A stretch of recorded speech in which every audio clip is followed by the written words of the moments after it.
తెలంగాణకు బీజేపీ చేసిందేమీ లేదన్నారు BRS working president KTR.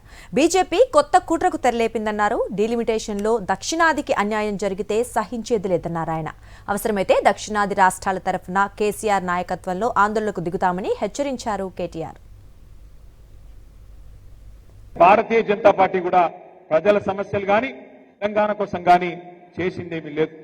ఇంకా మీదికెళ్లి ఒక కొత్త కుట్రకు కూడా తెరలేపుతున్నట్టుగా కనబడతా ఉన్నది.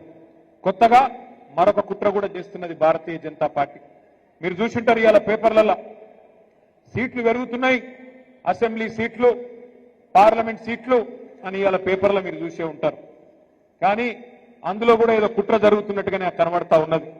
ఎందుకంటే బయటికి ప్రధానమంత్రి మాట్లాడినప్పుడు, నిన్నగాక మొన్న కేంద్ర మంత్రి కిషన్ రెడ్డి మాట్లాడినప్పుడు 50% సీట్లు పెంచుతున్నామని చెప్పింది. అంటే 110 ఉంటే 179 అవుతుంది, 60 సీట్లు పెరుగుతాయని చెప్పాను. 17 సీట్లున్నాయి పార్లమెంట్ లో, 26 అవుతాయని చెప్పిండ్రు. కానీ బిల్లు పెట్టిండ్రు, రేపటి నుంచి పార్లమెంట్ పెట్టిండ్రు.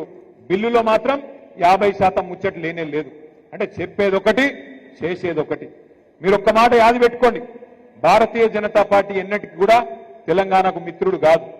ఆనాడు 2014లో ఆంధ్రప్రదేశ్ పునర్విభజన చట్టంలోనే సీట్లు పెంచుదామనే ఆలోచన ఆ చట్టంలోనే ఉన్నది. కానీ ఆ చట్టాన్ని తుంగలో దొక్కిందే భారతీయ జనతా పార్టీ. మళ్ళీ ఈ రోజు సీట్ల పెంపు పేరు మీద మళ్ళీ కొత్త డ్రామా చేస్తూ మహిళా రిజర్వేషన్ అని చెప్పి తీసుకొస్తా ఉన్నారు.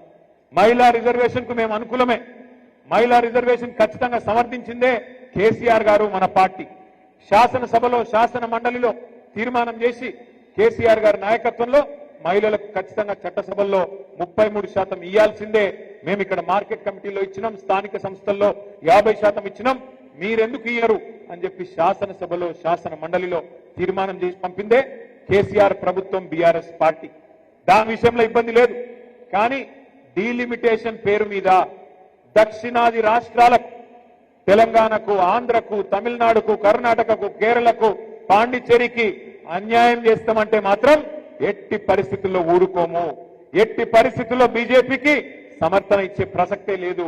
ఒక్క మాట మాత్రం పక్క, ఇవాళ 24% వాటా దక్షిణాది రాష్ట్రాలకు పార్లమెంట్ లో ఉన్నది. దాన్ని యథాతథంగా మెయింటైన్ చేయాల్సిందే.